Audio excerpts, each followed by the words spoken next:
Welcome to Fantasy Sports Daily, powered by FantasyGuru.com. Monday through Friday, 12 p.m. Eastern Standard Time, 9 a.m. Pacific. Ray Flowers breaks it all down for you from a fantasy sports perspective.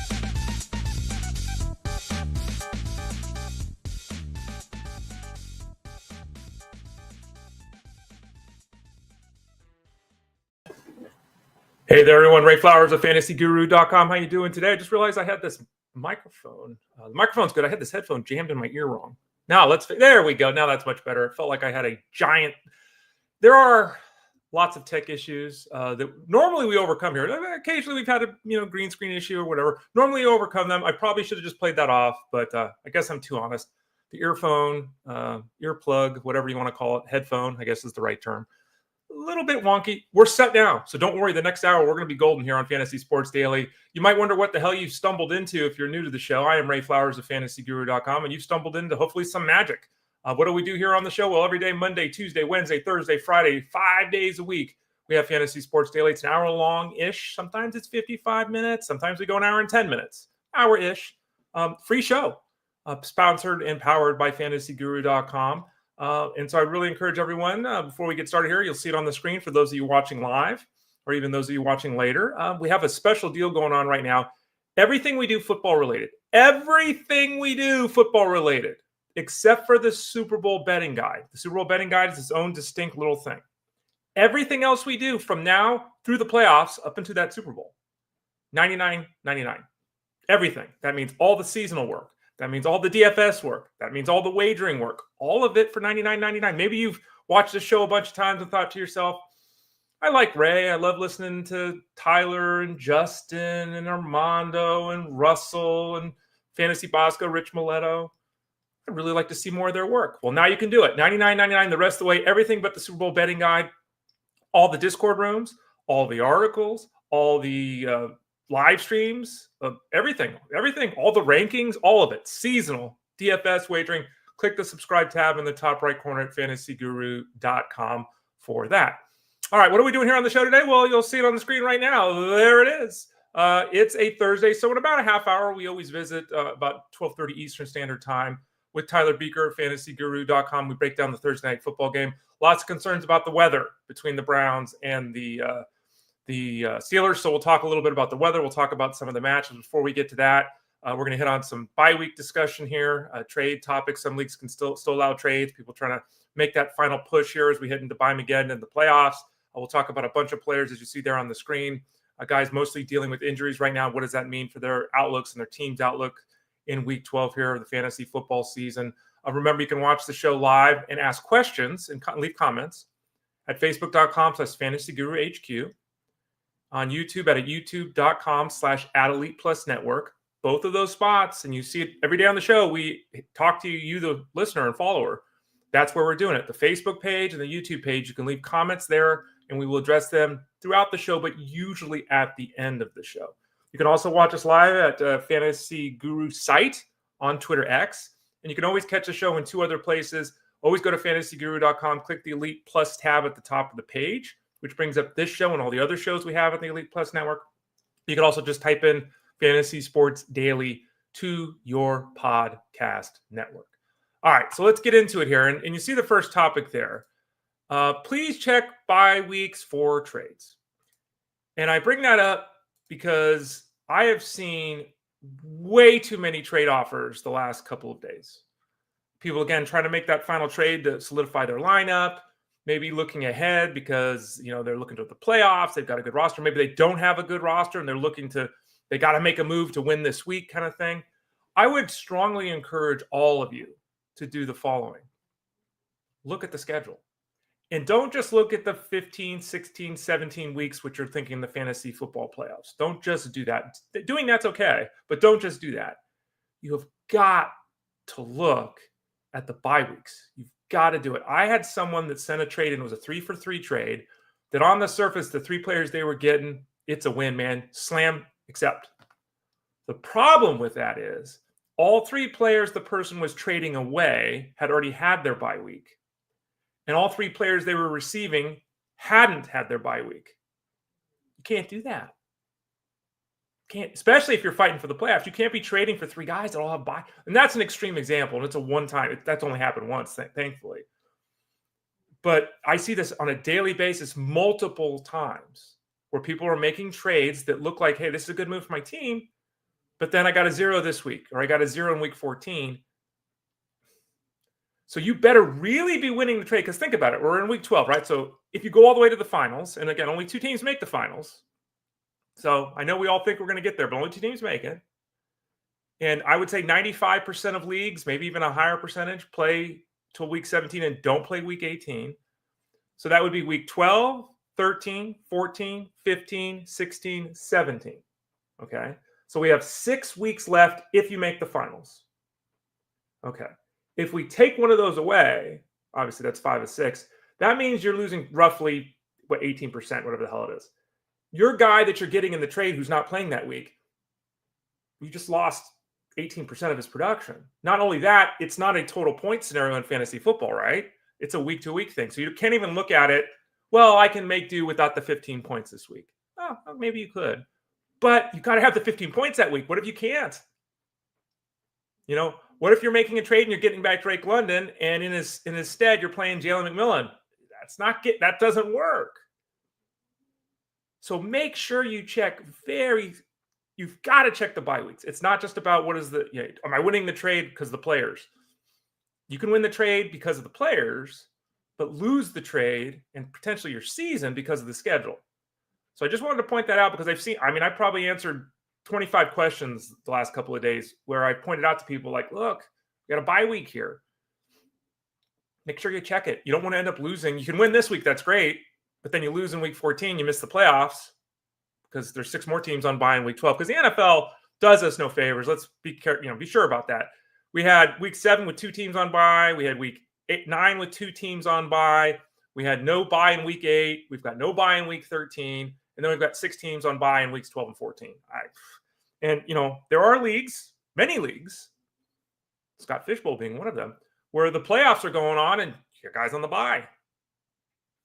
If your league starts early, if your league starts playoffs, because you have an expanded playoff format, your league could start in week 14. You got 6 teams on bye. So anyway, be careful. Check those bye weeks. A lot of people have missed that, and that's a very important piece to any trade opportunity or offer. All right, let's talk about some of the players that are listed before we talk to Tyler Bucher in about 20 minutes, and we'll talk about Tyler. And I've seen this question too a lot this morning. I answered some questions in the Discord over at fantasyguru.com this morning, which, by the way, you would get access to if you did indeed sign up for the $99 package over at fantasyguru.com. Because again, you get all the seasonal advice, all the wagering advice, all the DFS advice, access to all the articles, the live streams, the rankings, all of it. I've answered a few questions this morning, and multiple people were rightly asking questions about this game between the Steelers and the Browns, which we'll talk to Tyler Bucher in 20 minutes about. And we'll ask him about the weather, not be a weather man, but when does the weather concern you? Because a lot of people are asking questions and it's 9 o'clock. I'm answering questions at 8 o'clock on the Pacific Coast on a Thursday. A lot can change in the next 9 hours before the game starts, or 12 hours. When does the game start? 8 o'clock, 5 o'clock, 9 hours. 9 hours. A lot can change. So we'll talk about that weather and all that with him moving forward. Speaking of some of the players here, Sam Darnold's got a foot injury, and he was limited at practice yesterday. Now, the expectation right now is that he will be fine and good to go this weekend. He's not in our top 15 quarterbacks. Let me verify that. I think he wasn't.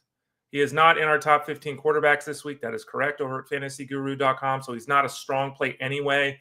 But the foot issue, keep an eye on it. We know how these things go. Sometimes things get escalated really quickly, and we don't expect something to happen that happens. But the fact is, right now we expect him to play. My matchup piece over at fantasyguru.com, I think it's only 11,000 words this week because we have 6 teams on bye. But it breaks down this game, all the games. I also have my coffin corner piece where I look at the numbers and point out a lot of times data that might surprise you because it's not necessarily what you think. One of the interesting things, I just started writing it this morning about Sam Darnold, is that his performance on the road and at home, it's exactly the same. There are very few quarterbacks or players, for that matter, that are exactly the same at home and the road. It's astounding how similar his numbers are. They'll be in the article tomorrow, but bottom line is he should be active this weekend unless something crazy happens here in the next 2 days, but keep an eye on it, even though he's not a good play this weekend. DeAndre Swift. Now, this one's interesting because DeAndre Swift obviously has been a weekly starter in the fantasy space. He's not a superstar.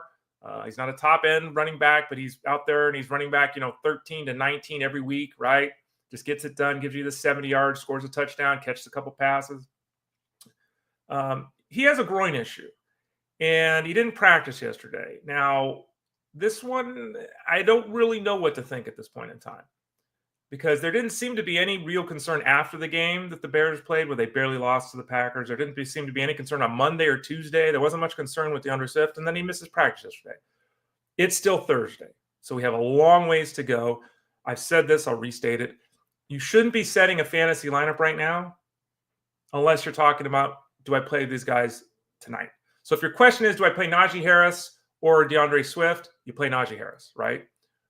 Do I play George Pickens tonight, or do I play Ricky Pearsall? Maybe you go, that doesn't even work because Pearsall's healthy. You know what I'm saying. Or do I play George Pickens tonight or Darius Slayton? Yeah, okay, there you go. The injury piece only matters right now if you're talking about Thursday night. And in the case of Swift, if you have Najee Harris, if you have Nick Chubb, I really don't want to play Nick Chubb. I'm more comfortable with Najee Harris. But if those are your only options here with all these teams on bye, and you have Swift and the uncertainty, and you don't have Roschon Johnson because you don't handcuff, you don't believe in handcuffing, even though we talk all the time, handcuff. So we'll have to monitor, obviously, things with Swift very closely. Hopefully today I'll get in a limited, Friday I'll get in a limited, and we'll get the thumbs up. But we don't know right now. So it is a scenario to keep a close eye on. Roschon Johnson, who I don't believe is a standalone play with Swift healthy. Now we have to wonder, even if Swift is healthy, is it 13 touches for him and 10 for Johnson, right? Is it a closer touch count than we would normally anticipate with these two, because Swift is unable to play a full complement? Well, again, follow this story. Keep it in your the back of your Rolodex there as we continue to look at it as the week evolves. Now we got a totally crazy situation developing here with the Raiders. The Raiders aren't good. They're not going anywhere. Their season's over. They're a mess. Their offense isn't very good. They don't run the ball effectively, all these things. Last game, we talked about this on Monday, right? We talked about the fact that Alexander Mattison hurt his ankle. We talked about the fact that Zamir White hurt his quad. We talked about the fact that both guys are a little uncertain, and we're leaning more toward White being okay versus Mattison, not knowing if either one was going to play this week. Well, neither one practiced yesterday. That's a concern. It's a Wednesday. These are veteranish, even though they're, in the case of White, he's been around. Madison's more of a veteran. But these are players that know what they're doing. They know the system. They've been around. They don't have to practice, certainly not to practice fully in order to play on the weekend. But they both didn't even practice at all yesterday. So this is another one of those scenarios where we have to watch closely what's going on, because it's possible that Mattison and or White both miss this game. We just don't know. Amir Abdullah came in late last week, scored a touchdown. Amir Abdullah's been around forever. He is a satellite running back. He's a third down back. He's not a guy that should be carrying the ball between the tackles. He's not a guy that you should feel good about starting. He's not a guy that you should really want to play, even with all the buys this week. Now, he could end up being a significant piece of this backfield. Dylan Laub also could be a significant part of this backfield. He hasn't touched the ball since he fumbled earlier this year, if I'm not mistaken. There's a report from Vincent Bonsignore, who, for the Las Vegas Review-Journal, who covers the Raiders, and here's this quote on Dylan. Quote, is expected to be a big part of the game plan, unquote, in Week 12 against the Broncos. So right now we have the Broncos backfield, which you talked about earlier this week on the show, and how Sean Payton says it can be anybody at any time. We don't know who the running back is there. Okay. Now we've got the Raiders. Not only do we not know who the running back is, we don't even know who's going to play this week. So this is one of those scenarios that Laub and Amir Abdullah, for some people, maybe, with bye weeks, 6 teams on bye, maybe you're a DeAndre Swift owner. So this is an evolving story. We'll get a hopefully much better feel of it after the practice reports are announced today. But keep both Abdullah and Laub, which is spelled Laube, keep both of them on the watch list, because they are potential pivots. Though, again, going with any running back for the Raiders has not been a beneficial situation all season long. And facing the Broncos this week, that's not a good matchup. So keep that in mind. We're not getting excited about either one, even if both White and Mattison are out of the mix. Tyjae Spears boy, this guy just can't stay healthy. He has a head injury now. He's dealing with a concussion. He didn't practice yesterday. We've talked about concussions so many times. The bottom line is, it's difficult to get cleared from a concussion, even in the NFL. It's difficult to get cleared from a concussion a week later. So we have to look at Tyjae Spears and have legitimate concerns about whether he's active this week. Julius Chestnut would be the backup back to Tony Pollard. I think the Titans would love to lessen the load on Pollard. We've seen Pollard, dealing with some things physically. We've talked many times on this show about his wearing down in the past with much lighter workloads than he's dealing with right now at the Titans. But, this is shaping up to be another strong workload effort for Tony Pollard. Tony Pollard's got a legitimate top 20 outlook this week at the running back position, running back 2. Julius Chestnut becomes one of these dart throws. You're hoping he gets, 6, 7, 8 touches and does something with them kind of thing. If, as we expect, Spears is out. So fire up Pollard this week. That's the end of the story here. Chestnut, desperation play if Tyjae Spears is out. One of the bigger storylines this week is Pacheco, Hunt, Chiefs. Now, let's be very clear about this. Okay. There is a path to Pacheco leading the backfield in touches and points this weekend. There's also a path to Pacheco not even playing this weekend. I think a lot of, and just look at Jonathan Brooks, the other running back who we're finally going to see this week. Remember what Jonathan Brooks? Jonathan Brooks was on the 21-day window. They activated him for the 21-day window, saying we have to decide in these 21 days whether he's going to be part of our team this year or not, coming back from the injury. They opened the window up. They waited. They waited till the 3rd week to say, okay, we're taking him off the window. He's good to go. They then said, okay, he's good to go. But then they didn't play him. Pacheco, the same thing could happen here. They might say he's fine. He's practicing, limited practice yesterday. He limited practice last week. Still possible he doesn't even play this weekend. So all those people that are, worried about Kareem Hunt, valid concern long-term. But this week, Jeff Mans and I talked about this on the Elite Sports Show yesterday. His show is Monday through Friday, 3 to 6 p.m. Eastern on SiriusXM Fantasy Sports Radio, Elite Sports. I'm here Monday, Tuesday, Thursday, Friday with you all. On Wednesdays, I'm on with Jeff. Next week, the schedule might be a little bit different. I'll update you here on the show, of course. And by the way, let's see. What's the next week? We may not have – I'll update everyone on Monday with the schedules. We may not have a show next Wednesday. Might be the first time. I've got some medical things I got to take care of on Wednesday, and I don't think Justin's available. So we may not have a show Wednesday next week for the first time in a while, but we'll update you on Monday. Bottom line, though, is we talked about this, Jeff and I did yesterday. We talked about the scenario. We went through Hunt, Pacheco, and Chubb Hubbard, and Jonathan Brooks. And, right now we have Hunt inside our top 18 running backs. I'm comfortable with that. I think he might be a top 10, 12 quarterback. He might be a top 10 running back, if Pacheco's out. So the bottom line is if you have Pacheco, hopefully you have Pacheco and Hunt. Regardless, as of now, you're starting Hunt. Even if Pacheco is healthy, I would still feel confident in starting Hunt given the 6 bye weeks. I would not start Pacheco unless I'm absolutely balls to the wall desperate. I wouldn't. And just remember, there's a chance that Pacheco isn't even playing this week. So just keep that in mind as we're talking through this scenario with the backfield of the Chiefs. Raheem Mostert's got a hip injury. He's practicing. I bring this up because this is just as an FYI more than anything, because we've talked about it here with Mostert the last couple of weeks. Mostert has become the 3rd down back of this team. He's not playing on 1st and 2nd downs. Jalen Wright is backing up Devon Achane on 1st and 2nd downs. Mostert's basically become a 3rd down back. And it's really weird that that's the role he filled, but that's what they're going with. Remember, this guy scored 42 touchdowns last year. He can't even get 42 yards this year. It's been that fall that unfortunately we were kind of all talking about this offseason, right? Last year was remarkable and hope you remembered for the fantastic season he had, but Mostert injuries, the offensive line is down. The offense overall is down. Mostert's been taking a hit there. And I've even had people this week say, Ray, do I drop Mostert? I can't say you got to keep him at this point. So if you have Mostert and you're wondering whether to keep him or not, depends completely on your roster. But there's absolutely no definitive reason he has to be kept.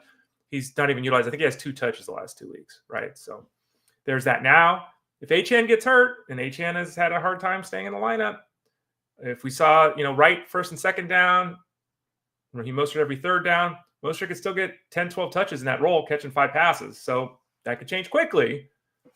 So again, more of the story, handcuff your guys. But if you're just randomly having Raheem Mostert on your team, yeah, you can probably move on. Darius Slayton's got a concussion that he's dealing with.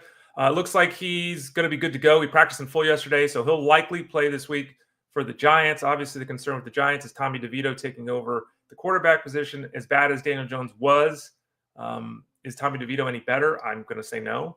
So we'll see. Maybe the offense changes. Maybe it gets better. The real problem with is DeVito is I don't think DeVito is a noted deep ball passer. Maybe I'm wrong there.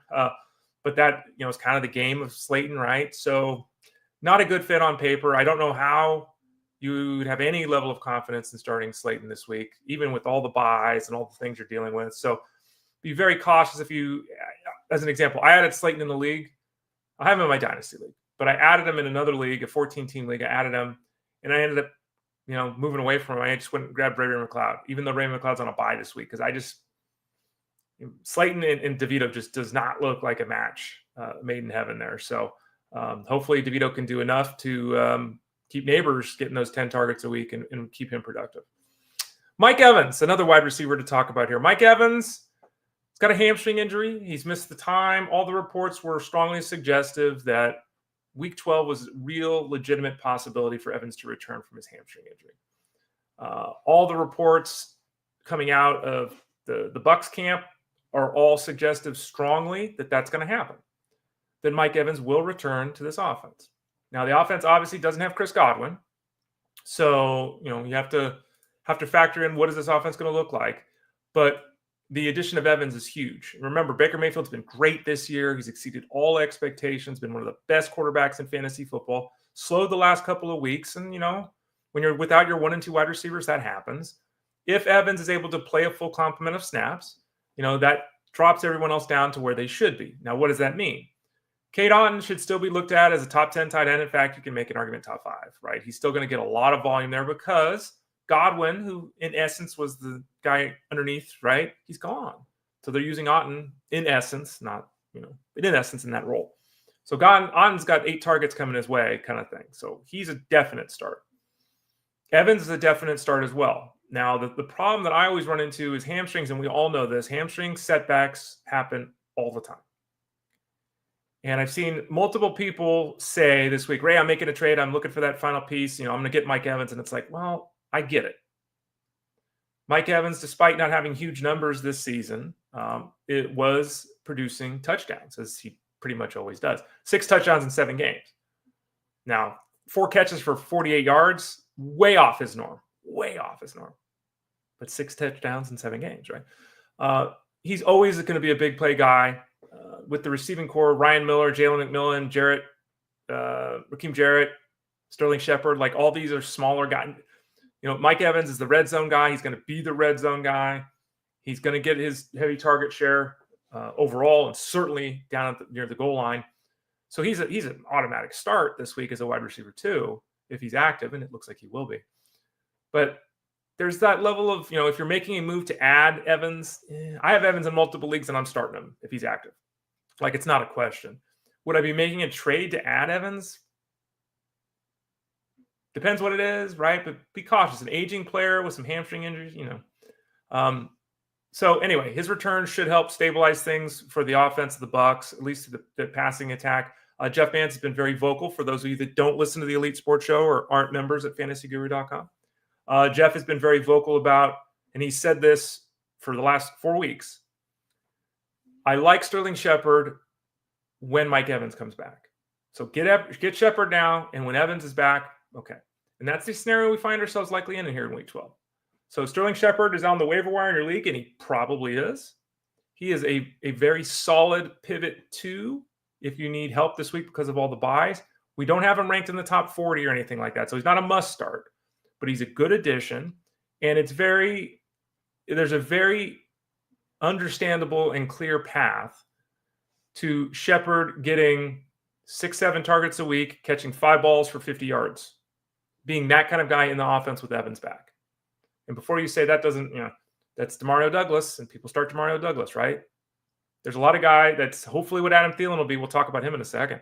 That'll hopefully what Adam Thielen will be. These guys that score 10 points every week aren't sexy or exciting, but when you have 6 teams on bye, there you go. Speaking of Adam Thielen, I don't know what's going on with Adam Thielen. And, Jeff Mans and I talked about this yesterday on the Elite Sports Show. And I think, honestly, and I hate to say this about someone, I don't know Adam Thielen. I've never met Adam Thielen. I've never heard any scuttlebutt. I have no idea. Adam Thielen has played forever. You look at him, he's played 16 games, 16 games, 16 games, 16 games, 16 games, 17 games, he plays all the time, all right? So what I'm about to say, probably not even fair. But does he want to play football this year? I asked that because he returned to practice for the first time in 8 weeks. He hurt his hamstring and he missed 8 weeks. He missed half the season with a hamstring injury. That happens. It's legit. That could have happened. But if the Panthers knew he was going to miss half the season, would they have just declared him out way back then? It's like a weird... So he kept hinting the last couple of weeks, well, I'm getting better, but I don't know if I'm going to play. Well, I'm getting better, but I don't know if I'm going to play. Yesterday, he came out and said, I'm getting better. I don't know if I'm going to play. He still doesn't know if he's going to play. Isiah Pacheco broke his leg. We all saw it. Looked awful. Broke his leg. He's going to play football before Adam Thielen? Adam Thielen last played in week 3. It's week 12 for a hamstring injury. 9 weeks? And he doesn't even know if he's going to play. He directly said when asked, I don't know if I'm going to play. I've added Adam Thielen to multiple leagues. We've talked about him, you and I, here on the show. So as much as I want to say play Adam Thielen this week, even if Adam Thielen's active, do I feel good about it? In theory, yeah. In reality? So legit don't know if Adam Thielen's going to play. So if you've added Thielen on my advice or Jeff Mann's advice or the rankings over at fantasyguru.com, just be aware that Adam Thielen himself on Wednesday said, I don't know if I'm going to play this week. And players never say, I don't know if I'm going to play unless they're not going to play, right? They always say they're going to play. Got to have another plan if you added Adam Thielen. Oof, Adam Thielen, play some football. Jeez. Some tight end talk before we discuss Thursday Night Football with Tyler Bucher. Let's talk about 3 big-name players at the tight end position. Number 1, Jake Ferguson, and this is a scenario that we've talked about throughout the week. Ferguson picked up the head injury on Sunday. We've said all along it's likely that he won't play this week. You never know, right? Guys could get cleared and all of that, but very uncertain for his outlook this week. He did not practice on Wednesday, obviously not getting off his week to a good start. Luke Schoonmaker is most likely going to be a pivot for some people. Cooper Rush, remember, threw 55 passes last week. That's not something that's going to happen frequently, if ever again. So, double-digit targets for Schoonmaker. Remember as well, Brevin Span Ford. What did he have? 5-6 targets? Let's see here. He had 5 targets, got 4 of them for 42 yards. He had 5 targets too, so that's 15 targets to those 2 guys. He had a target to Ferguson. That's 16 targets to the tight end. That's not happening again. But Schoonmaker is in the realm of streaming tight ends if you lost Ferguson and weren't able to grab somebody else, because it doesn't look like Ferguson's going to play. George Kittle was limited on Wednesday with his hamstring injury. I think the feeling is that he's going to play this week. We'll obviously have to watch the reports here the next couple of days. Niners obviously desperately need to win football games. They need their leader back out there in George Kittle. As of now, I'd expect him to play, but we'll see. And then finally, Sam LaPorta, who's got the shoulder injury, practicing full yesterday, which is great news because it's Wednesday, and practicing in full means you're in. Like he would have to suffer a significant setback, in my opinion, to now not play for the Lions. If it was a limited, we'd be kind of okay, but it was a full. So full leads me to say that Sam LaPorta is going to play this week. Does that mean Sam LaPorta has to be in your lineup? I mean, it depends who you have at tight end, but no, it doesn't. He's a 3rd-round pick. You blew it. Okay, you spent too much. You blew it. It's not a 3rd-round play. Do you have to play him this week? Depends. But it does look like Sam LaPorta is going to return to action. Really good news for the Lions and for those people that now don't have to, throw a dart at Jatavian Sanders or something like that at the tight end position. Keep an eye on the reports, but that clearly is what we're likely to see from him this week. All right, it's that time of the show. We're about halfway in, which means it's time to start talking some overarching storylines in football, but also Thursday Night Football. We got a lot to talk about with Thursday Night Football. We got the game, we got the weather, we got the players, we got the matchup. We'll talk to our man, Tyler Bucher, about all of it starting right now. Tyler, welcome to the show. How you doing today? I muted myself. Darn it. Started off on the wrong foot. I'm doing great, Ray. How about you?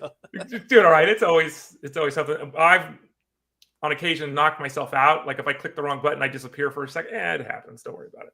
We're doing okay. Big morning here, talking about this, talking about that. We'll get to the Thursday night football game, which is kind of the central part of our visit with you every Thursday. Tyler Bucher, fantasyguru.com. I want to ask you a question, though, before we get to that. I don't want to say, do you start Anthony Richardson? Because we all know what Anthony Richardson can be. In what scenario do we use Anthony Richardson? Because he did look much better last week. He looked better. He made better decisions. He made better throws, and he produced. When do we play him? Because we all will say, well, yeah, he could be the number one guy on the slate, but he could also be quarterback 26. Are there scenarios where you're going to be confident starting him right down the stretch?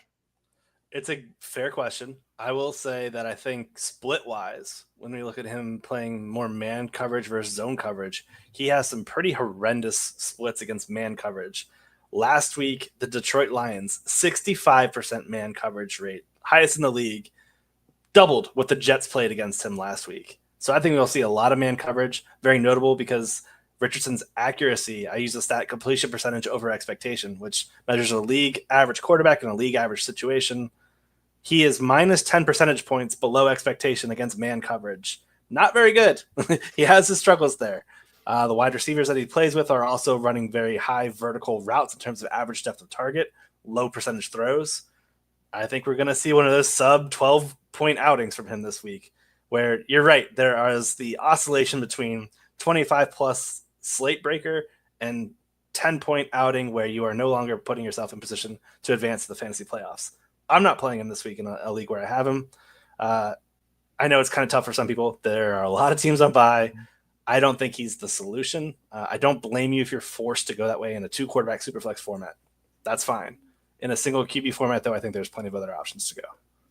There's a couple of backfields that are kind of in flux right now because we've got some players that are likely to return to action this week. Kansas City and Carolina. Carolina likely to get Jonathan Brooks back on the field for the first time, or likely to get him on the field for the first time. Pacheco, not for certain, but could return this weekend. So play this out for me. Let's assume both backup guys or both injured guys, Pacheco and Brooks, are back. Can we use any of those 4 guys this week? Are all of them flex options? There's a lot of teams on bye, like you said, but it gets kind of messy when you're talking if all 4 are active. True. We also have massive game spread in this matchup with the Chiefs being 10.5 or 11-point favorites. That's going to impact the amount of rush volume and rushing opportunities on both sides of the ball. Let's start with the Kansas City side. They have the benefit here with game script on their side to ease in Pacheco. Again, multiple weeks on IR. It's a really soft cupcake matchup. I envision Kareem Hunt still serving as an effective bell cow once again here. This offense, again, they want to play slow. They want to run the ball heavily, have long, time-consuming drives where they add up the plays. They do dink and dunk passing. Last week was kind of an anomaly against the Bills where you have to put your foot on the gas when you're playing Buffalo. This matchup does not scream that. To me, it screams a lot of shallow passing, 13-play drives that end in scores, that kind of thing. That's what Kansas City is envisioning. Add in the game scripting on their side, and I envision Pacheco or Kareem Hunt as more of like an RB2. Pacheco, I think we can comfortably leave on fantasy benches. I don't think we really need to play him at here. Carolina side, again, it's not only are they massive dogs, it's the worst matchup in the league right now. The Chiefs are giving up 3.11 yards per carry to opposing backs. That's a league low. They're giving up 52 rushing yards per game to opposing backs. That's a league low. What are we going to do here? Are we going to get pass catching checkdowns? Possibly. And that kind of elevates the fantasy value of these guys. But I'm viewing it similarly, where it's going to be a guy like Hubbard in the driver's seat, Brooks being sprinkled in terms of them getting used to him, seeing what they do. I don't blame anybody for taking a wait-and-see approach with Jonathan Brooks. It stinks having him on your bench for 11 weeks and then to make it a 12th, just add salt in the wound. But I think that's the way to do it. Hubbard, back-end RB2. We're talking RB 20 to 24. Not excited to play him at all. Tyler Bucher of fantasyguru.com joins us every Thursday here on the show. Let's talk about a couple more wideouts before we focus on Thursday Night Football, Tyler. Quentin Johnston, still a work in progress. It's debatable how much more development we're going to get or whatever. for the large part this season, he's been touchdown or bust, right? There's not a lot of volume here. There's not a lot of receptions. There's not a lot of yards. It's touchdown or bust. Interestingly enough, though, that last game against the Bengals, he saw 8 targets, which is way above the norm for him. It's like double what he normally gets. Where are we at with Quentin Johnston? There's a lot of teams on bye this week. Is he a wide receiver 3 just kind of cuz this week, or is he a player that really is legitimately trending upward here down the stretch? Yeah, what a turnaround we've seen from 2023 to 2024 with him. A lot of drops, a lot of failed contested catches, a lot of body catches where the ball bounced off him. Really impressed with him, especially the combination of how like the wide receivers play off each other. Quentin Johnston and Josh Palmer on the perimeter, Ladd McConkey, Will Dissly combo on the interior. I like how it's all coming together here, especially with the Chargers passing a lot more since their bye. You mentioned the 8 targets that he had, season high. Like this matchup here as well. Like he's playing against the Baltimore Ravens, where they're number 1 in fantasy points per game, number 1 in receiving yards per game to perimeter guys. It's a great spot for Quentin Johnston. I think he's a borderline wide receiver 3, wide receiver 4 in that territory. Yeah, it's a great spot on Monday Night Football for him. How would you compare and contrast him to Christian Watson, who had 150 yards last game and reminded everyone, oh my gosh, I can do things? He only had 4 targets. The Packers are maddeningly frustrating because any one of these top 4 receivers could be the guy in any given week. There's not a lot of consistency there in terms of the overall volume. And then there's always the injury piece too. But Johnston or Watson, like which direction you lean in if we're talking about a play this week? I would certainly go Johnston. The 8 targets, super promising, and I like chasing targets over everything. Volume is the lifeblood of fantasy scoring. Chasing a guy with 4 targets is just not my MO. It just never has been, never will be. He has an 11.5% target share over the course of the entire season. That's behind all 3 other wideouts. That's behind Tucker Kraft. I'm not chasing this. Good job, Christian Watson. That's why we draft you in best ball. I'm not doing it in redraft. Perfect basketball player. There it was. Yeah, finally, he hasn't had a lot of those spike weeks anyway, but finally did it in best ball. All right, Ty, let's talk Thursday Night Football. And, let's start out before we even break down the matchup. The weather is a concern for people. What are you seeing with the weather? And more directly, and I know we've talked about this previously, but what weather concerns you? Does wind concern you? Does rain concern you? Does snow concern you? What makes the most difference for you in terms of what you expect from an offense and a defense with the weather? A great question. Great thing to start with as well, because this is apparently everybody has been talking about weather. And more often than not, we tend to overrate weather and its impact on fantasy football. That's a blanket statement. I can just leave right there. Yep. I'm looking at the weather on my other screen right here, and it's looking like 50% chance of rain, temperatures in the high 30s.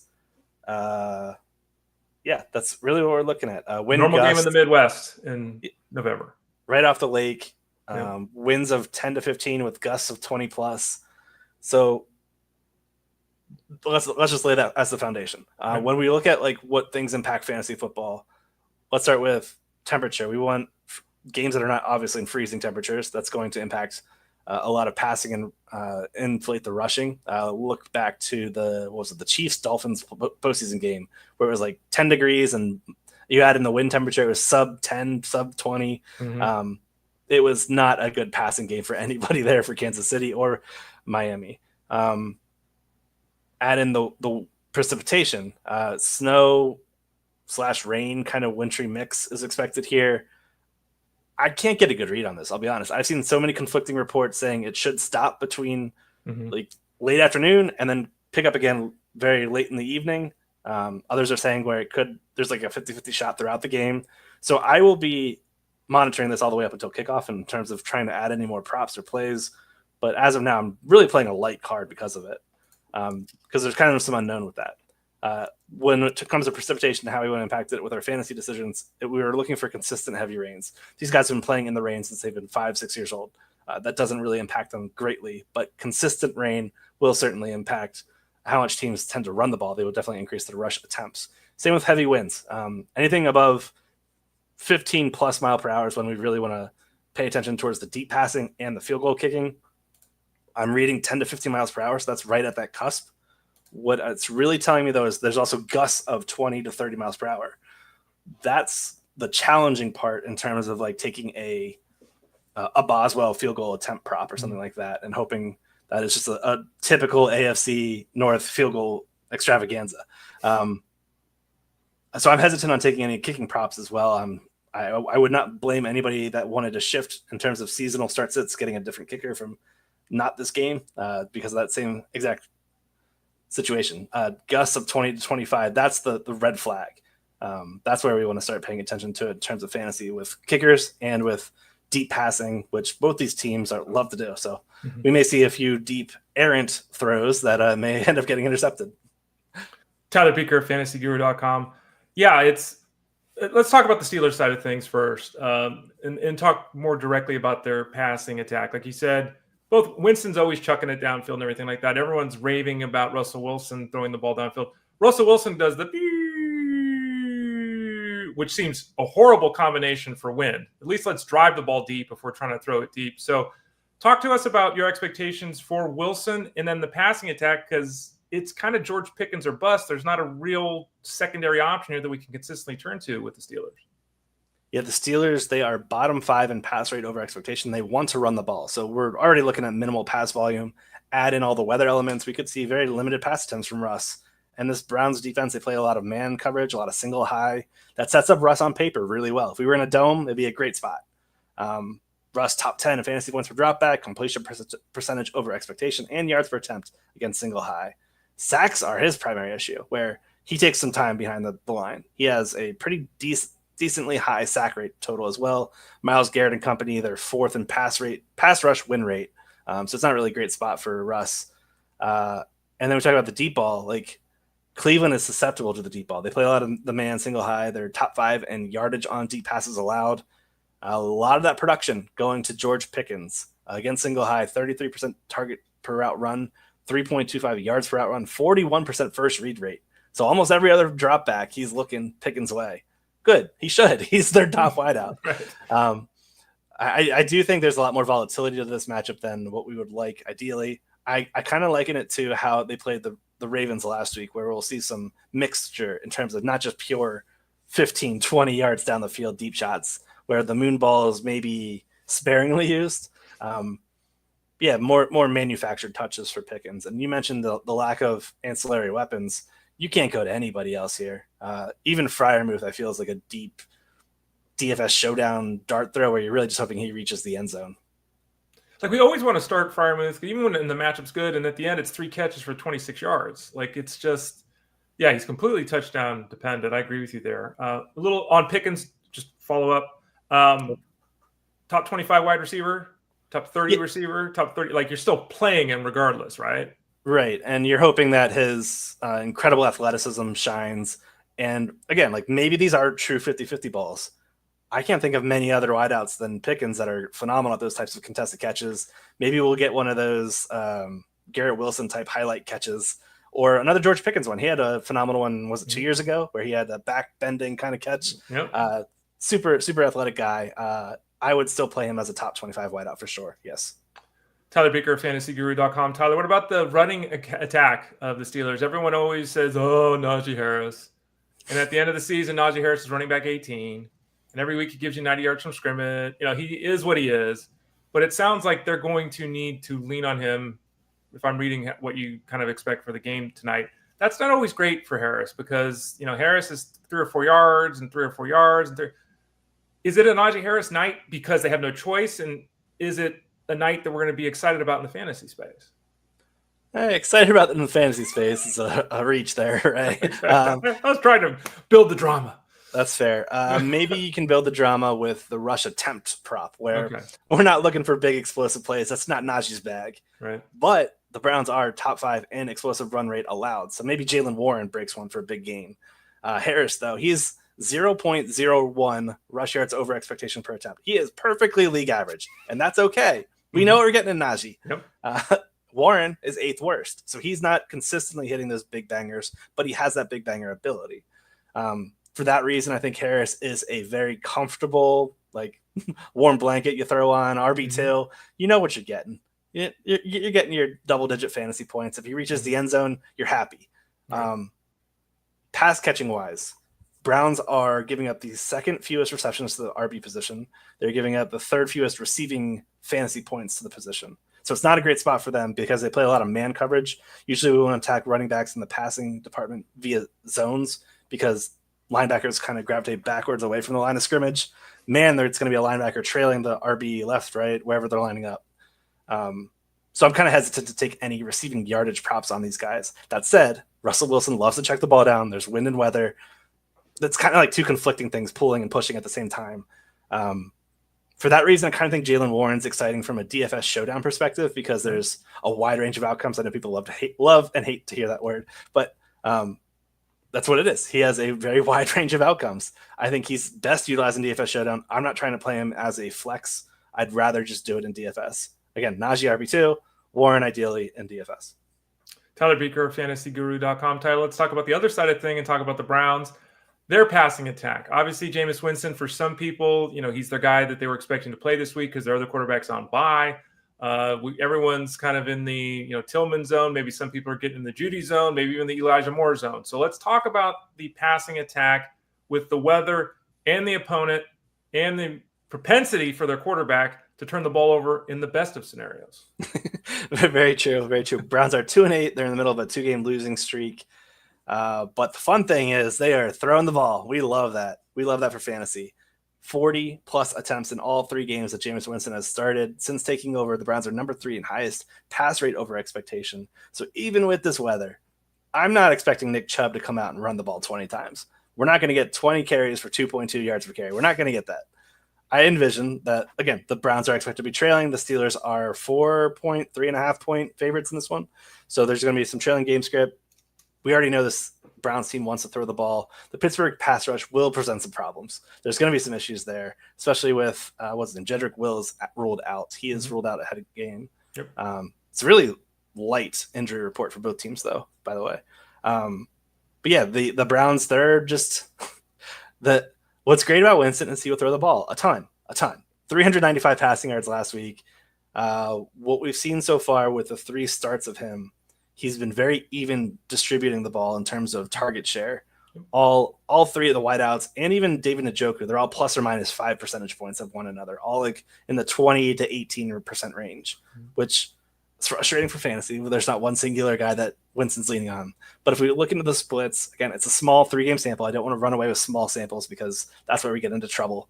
But Tillman and Jeudy have been the guys in terms of targets per outrun and yards per outrun against single high, which the Steelers play single high at the league's highest rate. So there's some potential there for these guys to get going again. I know people are probably frustrated with Tillman. Again, he had 8 targets last week, 90 unrealized air yards. He just drew the short straw relative to everybody else in a game where Winston threw for 400. I'm kind of still encouraged because of the pass rate that the Browns have that these guys can still get going. I like Tillman quite a bit. I'm going right back to the well, starting him, pardon me, as like a wide receiver 2/3, Jeudy and Elijah Moore. Thank you. Probably more in the wide receiver 4 range. And then Njoku right in that tight end 1 bucket. I don't know, maybe just a hunch, but I have a feeling he's going to get in the end zone tonight. Tyler Beaker spitting fire today here on the show. He joins us every Thursday. You mentioned Nick Chubb. What about Jerome Ford? Talk to us about both guys, because if they're not going to run the ball and they're going to chuck it, and they are chucking, is Jerome Ford someone, because he plays a lot on 3rd downs. He's the guy out there when they're playing the 2-minute drill. There have been moments for him, of course. Or is he just more of a DFS throw? It's tough. So Chubb right now, 3.08 yards per carry. It's a tough matchup on the ground for this team where I kind of envision the Steelers getting out in front and the Browns becoming one-dimensional where these guys, Chubb and Ford, don't really matter. On paper, the Browns are giving up the 6th fewest rushing yards per game to opposing running backs. The Steelers are also number 8 in EPA per rush. It's just not a great spot. We did see Ford pile up the snaps and opportunities late in the game last week. And maybe we see something similar unfold here where he gets some late dink and dunks. But Winston isn't the dink and dunker. He likes to go for the downfield throwing. Even with the weather, I don't think that's going to impact him greatly. He is still going to be a guy searching for intermediate shots routinely, deep shots sporadically, and then the shallow dink and dunks, maybe less so. I don't know. I'll just say this.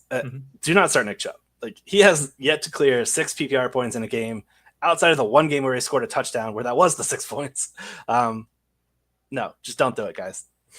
Yeah, we love 30-30 in baseball where the guy hits 30 home runs, steals 30 bases. I think Winston's still the only quarterback ever to go 30-30, right? 30 touchdowns, 30 picks. So. Yeah, so I agree with Tyler. He's going to throw it, and the head coach that's why he's not started for a few years in this league, because it's like, oh man, but he's going to continue to chuck it, and he'll do it tonight against the Steelers and hope for good results. So we talked about both sides here, Tyler. You always have a bet for us as well. What are you laying on us? And again, you mentioned the fact, and you can see it on the screen now, $99.99 the rest of the way, all the football coverage, seasonal, DFS, and wagering. You get access to all of it. Click the subscribe tab in the top right corner of the page. You get all of it, so you'll get all these bets and everything Tyler's talking about. You said you'll continue to monitor things throughout the day because of the weather. So you'll have more things coming out later in the day. But do you have one for the show here today in the morning? I do. Let's go with the safe one. It's Darnell Washington over 10.5 receiving yards. We're talking real low bar here, guys. This is one he can do in one singular catch. The last time the Steelers played on primetime, we played this prop and he went for it as well. He's cleared this line in 3 of his last 4 matchups. And over the last 4 Steelers games, Washington ranks number 4 on the team in targets, number 4 on the team in receptions, number 2 behind only Pickens in receiving yards. And that's the play, receiving yards here. This is the type of prop, one catch, guys. Browns have given up 12th most receiving yards to the position over the last month. This guy's just a bulldozer. He could take a 1-yard dump off and just run over 2 linebackers and get there. I really like this play. I've been hitting it consistently. I think it's a good one. Jack B agrees. He said this minutes ago before he even brought it up. So Jack's picking up what you're putting down, as they say. Tyler Beaker, fantasyguru.com. Yeah. We always take some of your questions. Again, if you're watching live on Facebook or on YouTube, you can send in comments and everything throughout the show. So let's pick the brain of Tyler Beaker here for a couple of moments before we shut things down. Senor Rojo said, needs a wide receiver and a couple of flex. So we need 3 of these guys. One of them is playing tonight, Tillman, who we talked about. We've got Kittle at the tight end spot. So we're considering Disley, Tillman, Jennings, Worthy, Dell. So we've got 2 wide receivers that we both outweigh. We've got Jennings, who's been fantastic here the last couple of weeks. Tillman, who 3 of the last 4 weeks has been fantastic. And then Disley, who just gives you 10 points every week. So who are we taking at the wide receiver spot? And who are you throwing in those couple flex spots too, Tyler? I'm going to go all 3 wideouts here. Juwan Jennings, Cedric Tillman, and Tank Dell. Those are the 3 guys I want. Don't really want to chase Xavier Worthy's singular big outing. Again, this guy has just been consistently a floor play only. Not something I really want to chase after that big Bills outing. And then Disley, give me Kittle over Disley. Heads up. Does this pay into this at all? Paul M says, what concerns me more about the Browns Steelers is they are arch enemies and it's going to be a close game. Is that, I guess it depends how you view it. I don't know. That's a concern. If you believe it's going to be that way, you can bet things that way. You can, change your fantasy lineup that way. Does this play into it for you? Because I know we as fans, players change teams all the time. Is it the way it was when we were kids anymore for the players? I don't know if it is or not. I feel like some instances there are players that feel this way. Most probably not. I will say these rivalry games, usually the second time around, this is the first game between these two. Just want to preface that. Usually the second time around, rivalry games, like inside the division, will be lower scoring. This one, I think, is already going to be kind of lower scoring. The total right now is 36.5 or 37, depending what you're looking at. So I think that would be what kind of the close game, low scoring. Yeah, that makes sense to me. Not really the anger part, but yeah, we'll say close game for sure. I agree. I think us fans make a lot more of it than the players. And in the old days, when I was a kid, guys would play for the same team for a decade, right? Now it's free agency and everything on all sports. Going back to Jack B, he said Elijah Moore, who we were talking about earlier, you were talking about earlier. Would you pivot to Elijah Moore over any of these? And there's a whole list of players here. Noah Brown, Kendrick Bourne, Mechie, Vele, Adonai Mitchell.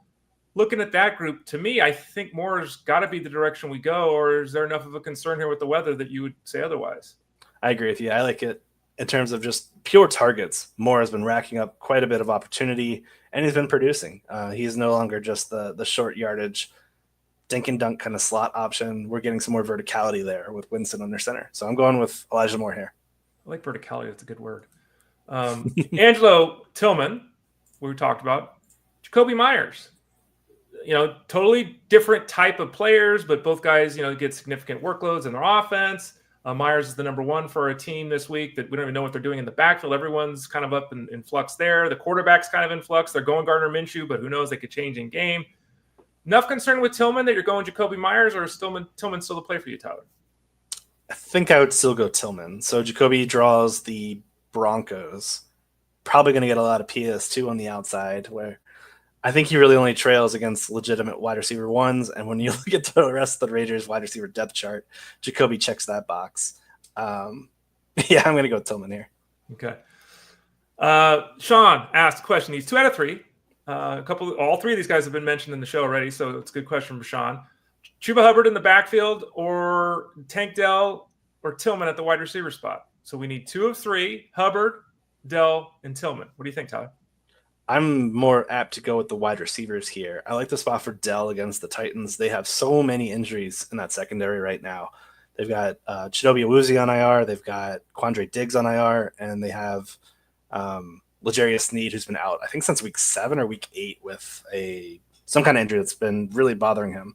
So this is a really watered-down Titan secondary. I like the spot for the Texans. Hal asked a question about Darnell Washington. You just talked about him running people over, the prop and everything. Plus 25 yards at plus 225. You're smiling like that's too much for you to bet on. I'm trying to steal a win here, Hal. I'm not trying to get too greedy. Maybe play like a quarter unit on this. Do you? And this is something Jeff Mans has been talking about a lot the last couple of weeks on his Elite Sports Show, Monday through Friday on Sirius XM Fantasy Sports Radio from 3 to 6.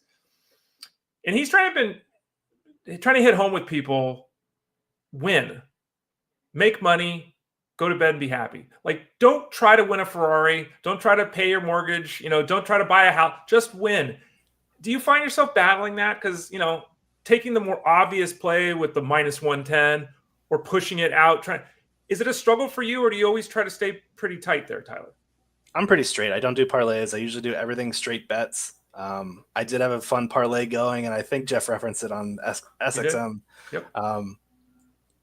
That said, that to me was a plus opportunity and plus matchup for a guy that was a legitimate offensive player of the year candidate prior to injury. I have no regrets letting it ride on Nico. I lost out on 10K. It happens. I'm going to do the same thing this week, but I don't play a bunch of parlays. I'll throw like 1 or 2 out there for $10. If I lose $20, I lose $20. I've spent it on a case of beer that goes out the drain as well. Whatever.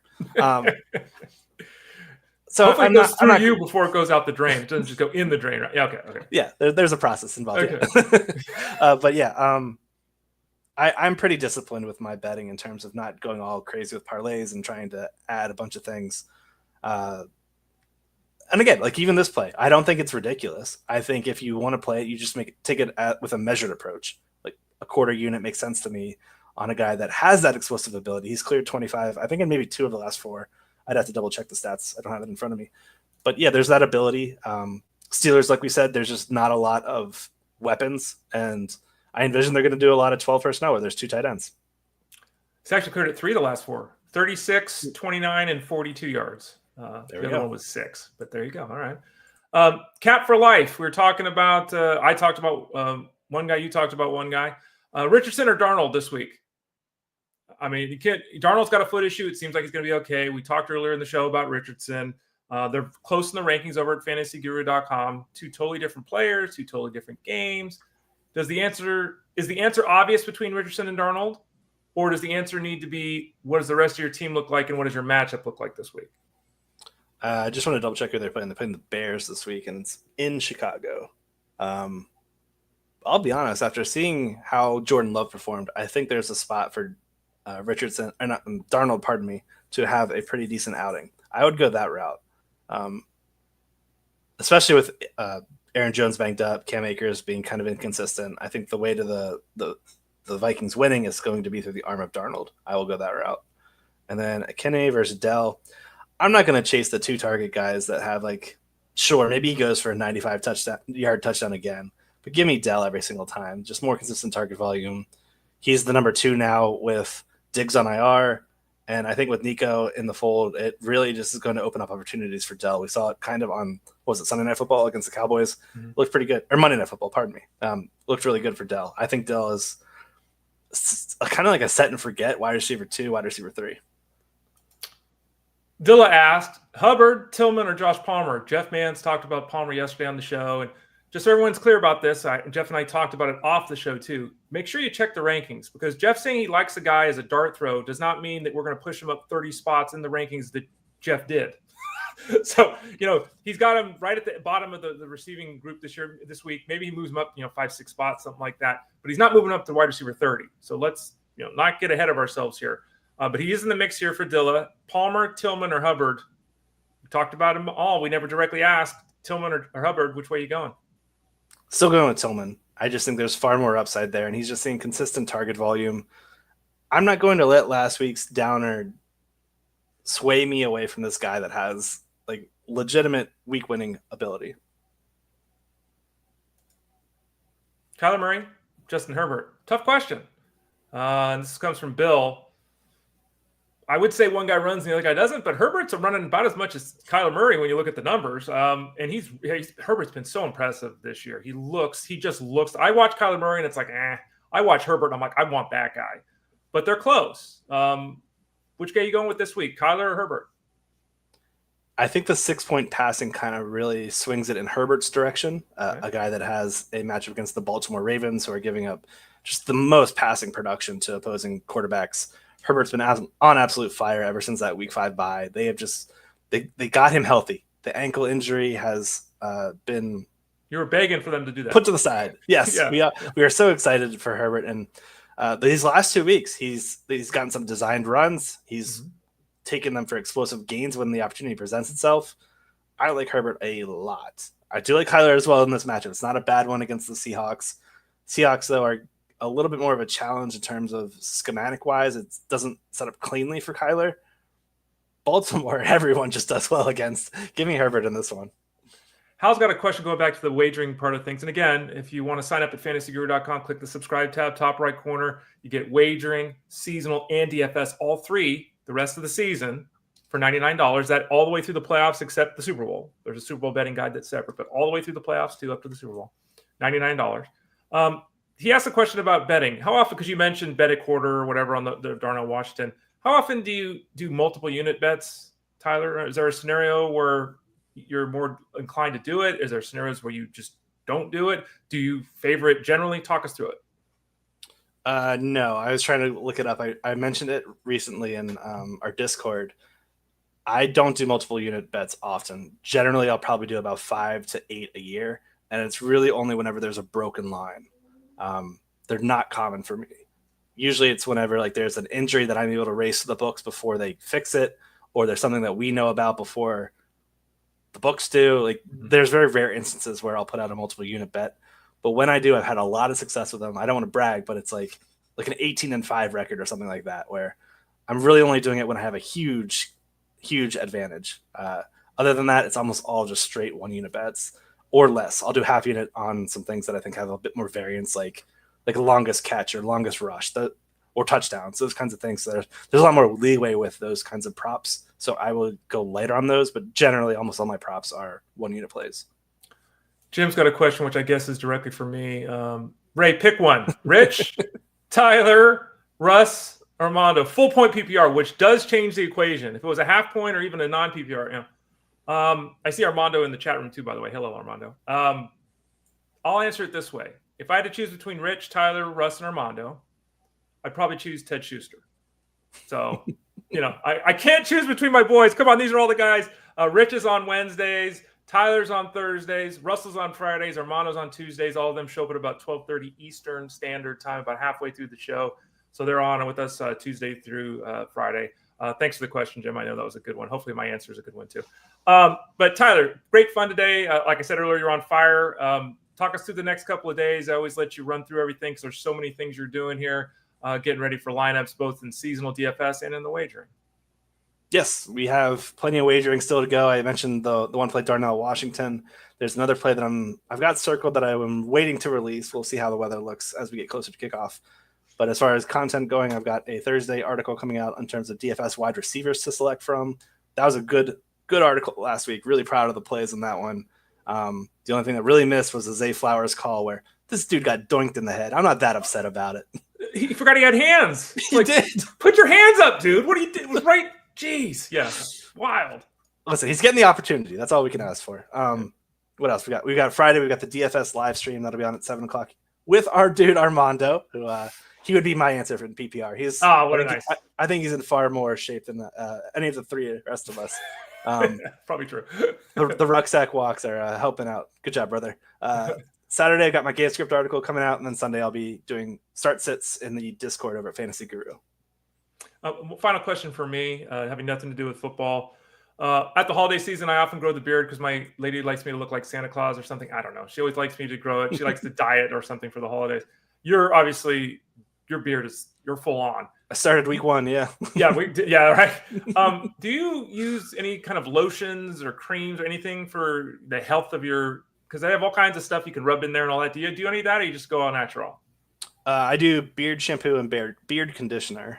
But I don't use like the lotions or oils. Oils are more for like your skin underneath. Right. Lotion, I feel like it's more for like shaping. Okay. No, I don't really use too much beyond the conditioner because I feel like the conditioner really helps. That's my winner. That's my suggestion. Move. Okay. All right. I don't have that problem. I don't have any conditioner, so I'd have to steal it. But I guess I could always use it from her.